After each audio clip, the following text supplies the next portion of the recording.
ಸಿದ್ದು ಜೊತೆಗೆ ಮುನಿಸನ್ನ ಒಪ್ಪಿಕೊಂಡ ಜಾರಕಿಹೊಳಿ. ನನಗೂ ಸಿದ್ದರಾಮಯ್ಯ ಮಧ್ಯೆ ಭಿನ್ನಾಭಿಪ್ರಾಯಗಳಿವೆ ಅಂತ ಸ್ವತಃ ಜಾರಕಿಹೊಳಿ ಒಪ್ಪಿಕೊಂಡಿದ್ದಾರೆ. ಸಿದ್ದು ಜೊತೆಗೆ ಮುನಿಸು ಒಪ್ಪಿಕೊಂಡ ಸತೀಶ್ ಜಾರಕಿಹೊಳಿ. ನನಗೂ ಸಿದ್ದರಾಮಯ್ಯ ಮಧ್ಯೆ ಭಿನ್ನಾಭಿಪ್ರಾಯಗಳಿವೆ. ಕೊನೆಗೂ ಸತ್ಯವನ್ನ ಒಪ್ಪಿಕೊಂಡ ಸತೀಶ್ ಜಾರಕಿಹೊಳಿ. ಸಿದ್ದರಾಮಯ್ಯ ಜೊತೆ ಭಿನ್ನಾಭಿಪ್ರಾಯ ಇದೆ. ಸಿದ್ದರಾಮಯ್ಯ ಜೊತೆಗಿನ ಮುನಿಸು ಒಪ್ಪಿಕೊಂಡಿದ್ದಾರೆ ಸಾಹುಕಾರ್. ಅಶ್ವವೇಗ ನ್ಯೂಸ್ಗೆ ಸತೀಶ್ ಜಾರಕಿಹೊಳಿ ಹೇಳಿಕೆಯನ್ನ ಕೊಟ್ಟಿದ್ದಾರೆ. ಸಿದ್ದರಾಮಯ್ಯ ಜೊತೆ ಭಿನ್ನಾಭಿಪ್ರಾಯವಿರುವುದು ಸತ್ಯ. ಇದೇನು ರಾಜ್ಯದ ಸಮಸ್ಯೆಯಲ್ಲ, ತಮ್ಮ ಆಂತರಿಕ ವಿಷಯ.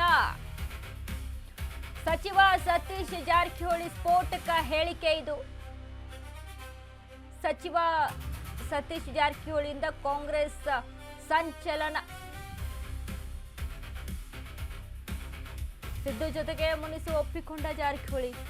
ಇತ್ತೀಚೆಗೆ ಜಾರಕಿಹೊಳಿ ಮತ್ತು ಸಿದ್ದರಾಮಯ್ಯ ಮಧ್ಯೆ ಇರುವಂತ ಅಂತರವನ್ನ ಗಮನಿಸಿ ನೋಡಿದಾಗ ಯಾಕೆ ಇಬ್ರಿಗೂ ಎಲ್ಲೋ ಸರಿ ಇಲ್ಲ, ಇಬ್ರಿಗೇನೋ ಎಲ್ಲೋ ಆಗ್ ಬರ್ತಾ ಇಲ್ಲ, ಈ ರೀತಿಯಾಗೆಲ್ಲ ಒಂದಿಷ್ಟು ಚರ್ಚೆಗಳು ನಡೀತಾ ಇತ್ತು, ಹೇಳಲಾಗ್ತಾ ಇತ್ತು. ಯಾಕಂದ್ರೆ ಸಿದ್ದರಾಮಯ್ಯ ಆಪ್ತ ಅಂತ ಬಂದಾಗ ಸತೀಶ್ ಜಾರಕಿಹೊಳಿನೂ ಕೂಡ ಆ ಟೀಮಲ್ಲಿ ಇರ್ತಾರೆ ಆಪ್ತರು ಅಂತ ಬಂದಾಗ. ಬಟ್ ಇತ್ತೀಚಿನ ಬೆಳವಣಿಗೆಯನ್ನ ಗಮನಿಸ್ತಾ ಇದ್ವಿ.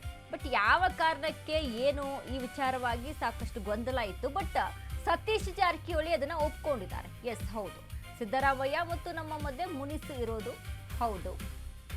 ಬಟ್ ನಮ್ಮ ಆಂತರಿಕವಾದಂಥ ಜಗಳಗಳು ಅದು ಪಕ್ಷಕ್ಕೆ ಏನು ಹೊಡೆತವನ್ನ ತಂದುಕೊಡೋದಿಲ್ಲ, ಅದು ನಮ್ಮ ಮಧ್ಯೆ ಇರುತ್ತೆ ಅಂತ ಈ ರೀತಿಯಾಗಿ ಸ್ಫೋಟಕವಾದಂಥ ಹೇಳಿಕೆಯನ್ನ ಜಾರಕಿಹೊಳಿ ಕೊಟ್ಟಿದ್ದಾರೆ.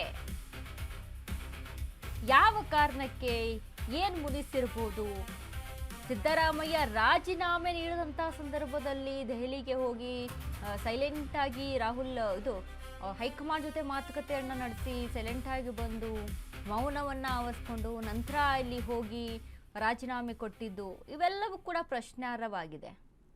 ನಮ್ಮ ಸಮಸ್ಯೆ ಅಷ್ಟೇ ಅದ ಅದು ಅದೇನ ನಮ್ಮ ರಾಜ್ಯದ ಸಮಸ್ಯೆ ಅಲ್ಲ, ಅದು ನಮ್ಮ ಸಮಸ್ಯೆ ಅಷ್ಟೇ ಅದು ಅದೇನ ನಮ್ಮ ರಾಜ್ಯದ ಸಮಸ್ಯೆ ಅಲ್ಲ, ಅದು ನಮ್ಮ ಸಮಸ್ಯೆ ಅಷ್ಟೇ ಅದು ಅದೇನ ನಮ್ಮ ರಾಜ್ಯದ ಸಮಸ್ಯೆ ಅಲ್ಲ, ಅದು ನಮ್ಮ ಸಮಸ್ಯೆ ಅಷ್ಟೇ ಅದು ಅದೇನ ನಮ್ಮ ರಾಜ್ಯದ ಸಮಸ್ಯೆ ಅಲ್ಲ, ಅದು ನಮ್ಮ ಸಮಸ್ಯೆ ಅಷ್ಟೇ ಅದು ಅದೇನ ನಮ್ಮ ರಾಜ್ಯದ ಸಮಸ್ಯೆ ಅಲ್ಲ, ಅದು ನಮ್ಮ ಸಮಸ್ಯೆ ಅಷ್ಟೇ ಅದು ಅದೇನ ನಮ್ಮ ರಾಜ್ಯದ ಸಮಸ್ಯೆ ಅಲ್ಲ, ಅದು ನಮ್ಮ ಸಮಸ್ಯೆ ಅಷ್ಟೇ ಅದು ಅದೇನ.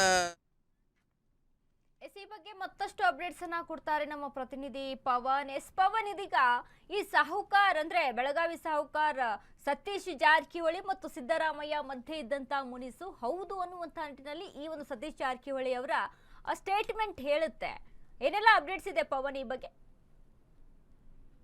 ಪುನೀತ, ಏನು ಕಳೆದ 2 ದಶಕಗಳಿಂದ ಅಂದ್ರೆ 2004ರಿಂದ ಸಿದ್ದರಾಮಯ್ಯ ಮತ್ತೆ ಸತೀಶ್ ಜಾರಕಿಹೊಳಿ ಒಂದು ತರ ರಹಸ್ಯ ಕಂಠಸ್ಯ.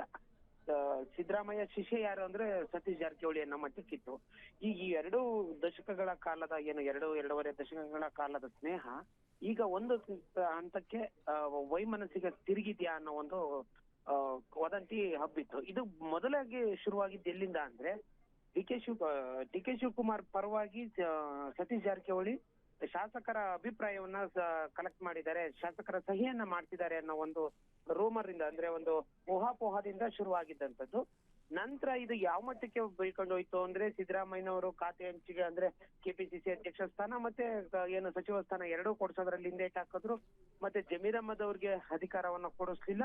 ಹೀಗೆ ಏನು ತನ್ನ ಶಿಷ್ಯಂದ್ರನ್ನೆಲ್ಲ ಕೈ ಬಿಟ್ರು, ಅಂದ್ರೆ ತನ್ನ ವಿರುದ್ಧವೇ ತನ್ನ ಶಿಷ್ಯಂದ್ರ ಬಂಡೆದ್ದು ನಿಂತಿದ್ದಾರೆ ಅನ್ನೋ ಒಂದು ಸೂಚನೆ ಹಿನ್ನೆಲೆ ಸಿದ್ದರಾಮಯ್ಯನವರು ಸತೀಶ್ ಜಾರಕಿಹೊಳಿ ಇಂದ ದೂರ ಆದ್ರು ಅನ್ನೋ ವದಂತಿ ರಾಜ್ಯದ ಎಲ್ಲೆಡೆ ಮತ್ತೆ ರಾಜಕೀಯ ಪಡಸಾಲೆಯಲ್ಲೂ ಕೇಳಿ ಬರ್ತಿತ್ತು. ಇದೀಗ ಅದಕ್ಕೆ ಪುಷ್ಟೀಕರಿಸುವಂತೆ ಮೊದಲೆಲ್ಲ ನಿರಾಕರಣೆ ಮಾಡಿದಂತ ಸತೀಶ್ ಜಾರಕಿಹೊಳಿ ಮತ್ತೆ ಯತೀಂದ್ರ ಸಿದ್ದರಾಮಯ್ಯನವರು ಇಂದು ಹಾವೇರಿಯಲ್ಲಿ ಮಾತಾಡಿದಂತ ಸತೀಶ್ ಜಾರಕಿಹೊಳಿ ಅವರು ಹೌದು, ನನ್ನ ಮತ್ತೆ ಸಿದ್ದರಾಮಯ್ಯ ಅವರ ನಡುವೆ ಮುನಿಸಿದೆ, ಅದು ರಾಜಕಾರಣದ್ದಲ್ಲ, ಬೇರೆ ಬೇರೆ ಕೆಲಸಗಳಿಗಾಗಿ ಇರುವಂತ ಮುನಿಸು ಅಂತ ಒಪ್ಕೊಂಡಿದ್ದಾರೆ. ಒಂದರ್ಥಕ್ಕೆ ಸಿದ್ದರಾಮಯ್ಯನವ್ರ ಜೊತೆ ಇರುವಂತ ವೈಮನಸ್ಸನ್ನ ಬಹಿರಂಗವಾಗಿ ಸತೀಶ್ ಜಾರಕಿಹೊಳಿ ಅವರು ಹೇಳಿರೋದಂತೂ ಒಂದು ಹೊಸ ರಾಜಕಾರಣ ಅಂದ್ರೆ ಅಹಿಂದ ರಾಜಕಾರಣದಲ್ಲಿ ಒಂದು ಹೊಸ ಆಯಾಮವನ್ನ ಹುಟ್ಟಾಕಿದೆ.